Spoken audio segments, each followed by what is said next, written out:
Hello? No video today? Cool. That's good because we're taking a break from Mark today. Although I will say that 13 dudes standing around fishing seems pretty gay to me, but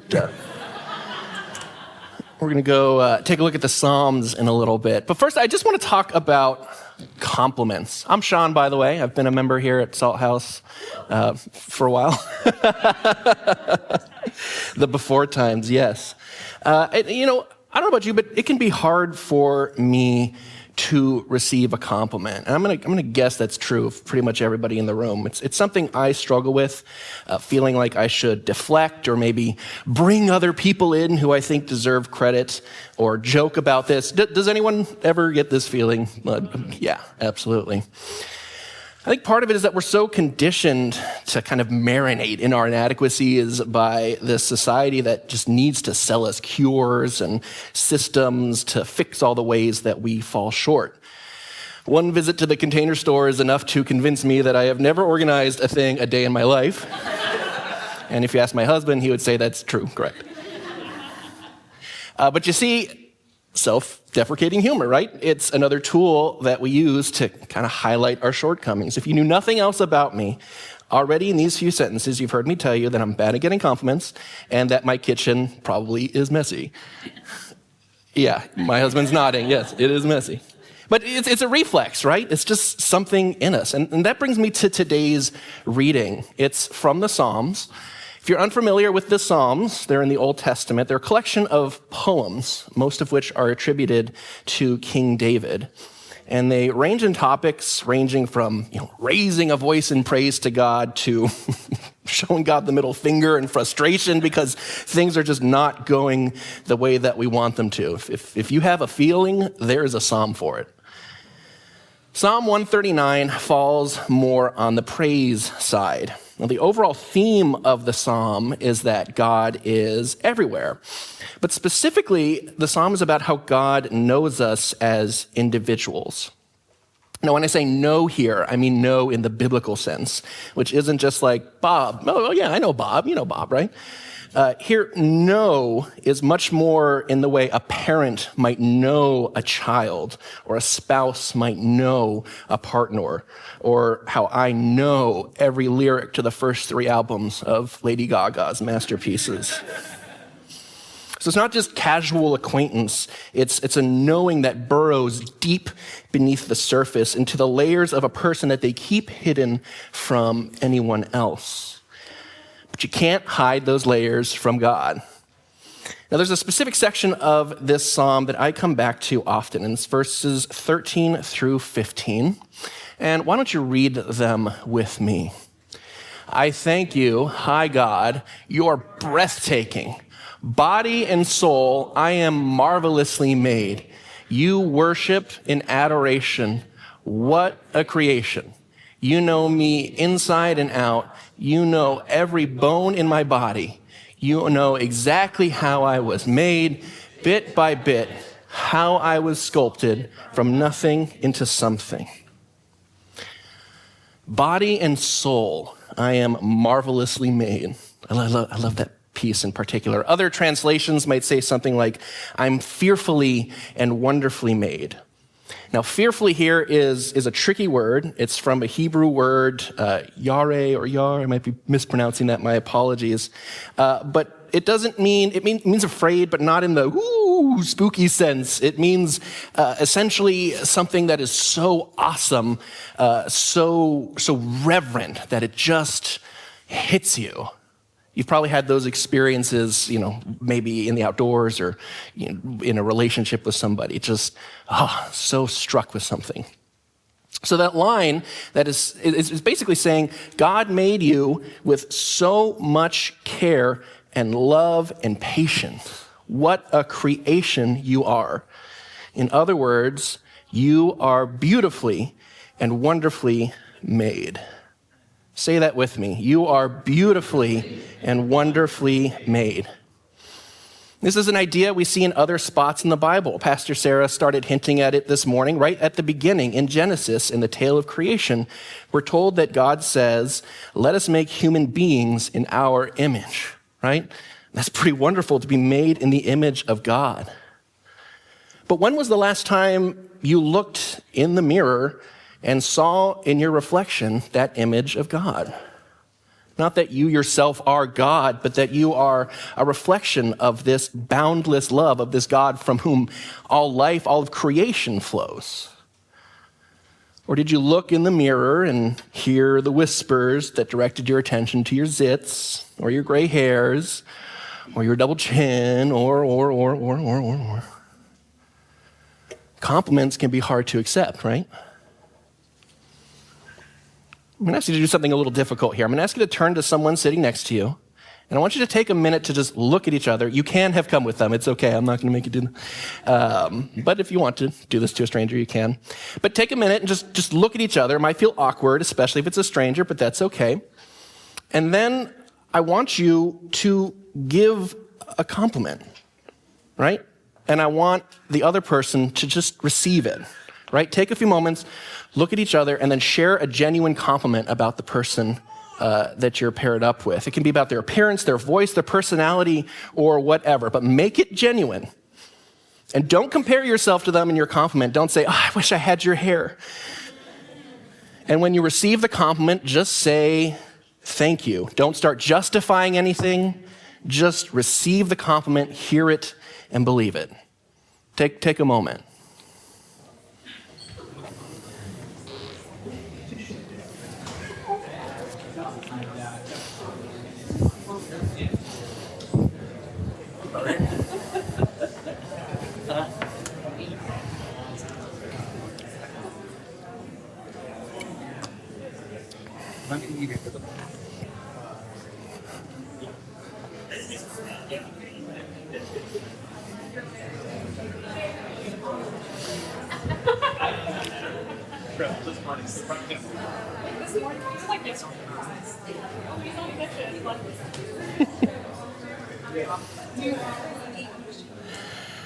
All right. As much as I would love to just keep the compliment train going forever, how did that feel, by the way? It felt pretty joyful to me. Just up here, I heard what felt like very bubbly conversation. I saw some hugs and a lot of smiles. It felt pretty joyful to me.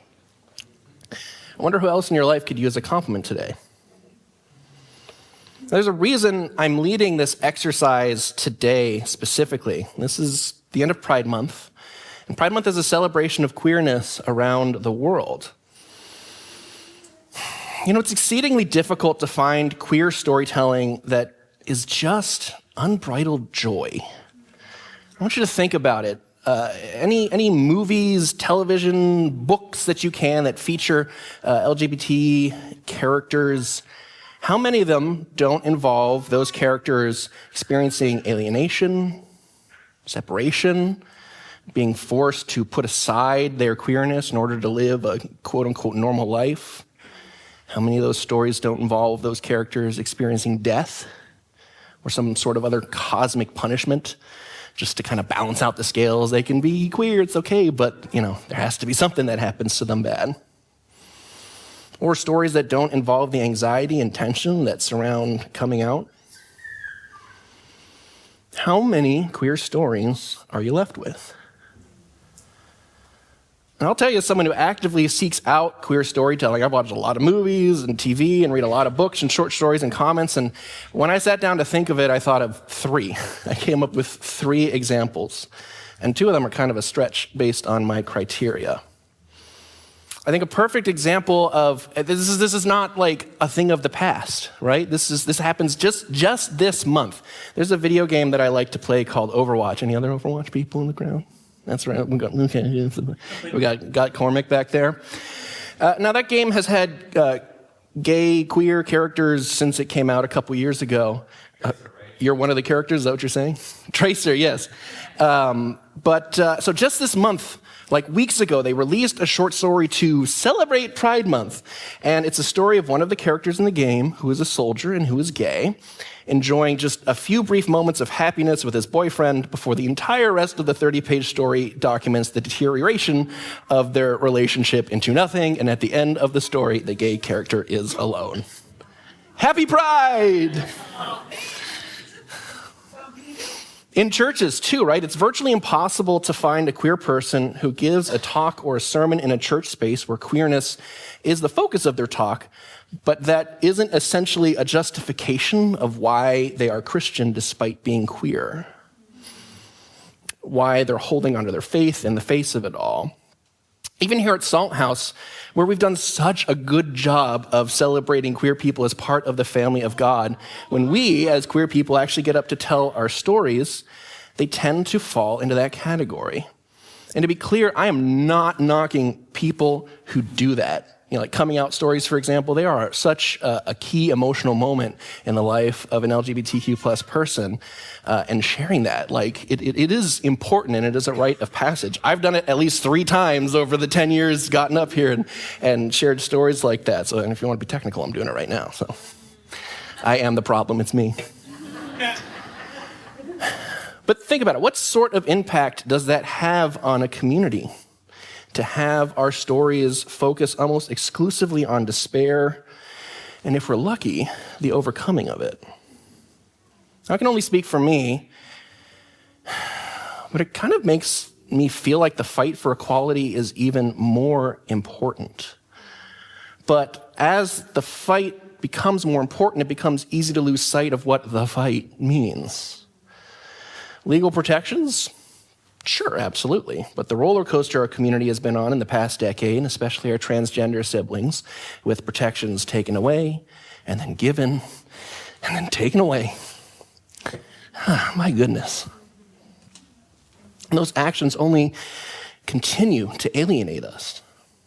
They feed those whispers that draw our attention to the things that we're told make us inadequate, even if they're central to who we are. Those are the voices that want us to believe the lie that we are loved by God despite, not because of, or with our queerness. And that is a lie. Because look at the psalm. Let's go back to it here. Read it with me again, just this part. Body and soul, I am marvelously made. That's a big compliment from God. Hear those words, believe them, embody them. Because let's look back at a bit more of the passage again. I thank you, God, you're breathtaking. Body and soul, I am marvelously made. I worship in adoration. What a creation. When the psalmist here says, I worship in adoration, they don't mean that, I worship my essence. They mean that my existence, right, my essence being in the world is a worshipful testament to the splendor of God. Just by existing, our existence is a testament to God. It's kind of like what Jesus says in Luke, not Mark. See, I'm skirting around. If the tongues were silenced, every rock and stone would shout, because we don't need to say God is great. God proves that pretty well on their own. Do you know how long it's taken me to understand this, by the way? I'd be lying it, frankly, if I said I've fully internalized this at this point. But do you hear that, queer people? Our existence, our essence, our beauty is a testament to the splendor of God's, because we are made in God's image. And because we are, as queer people, it demonstrates how truly boundless God is, because it shows that God isn't defined by the simple boxes that we like to put God in, but is capable of so much more. God has made people who transcend all expectations of what we have, of what people are or what they should do, because God transcends all expectations that we have of what God is or what God should do. That's pretty joyful. That as queer people, we get to show the world that God is so much greater than they could possibly imagine. And so for me, the act of embodying those words becomes the fight. Self-love. I am beautifully and wonderfully made. Legal protections can come and go. We are seeing that right now. But the light of knowing that you walk in God's love gives you a glow that nobody can take away. Verses like these are a call to ignore the whispers, or let's be honest these days, the shouts and the screams that want to tell you the great lie, They want you to look in the mirror and only see your inadequacies. They don't want you to see that reflection of the splendor of God. Now imagine with me for a moment a world where every human looks in the mirror and sees genuinely the splendor of God reflected back at them. They know they are a reflection of God's glory.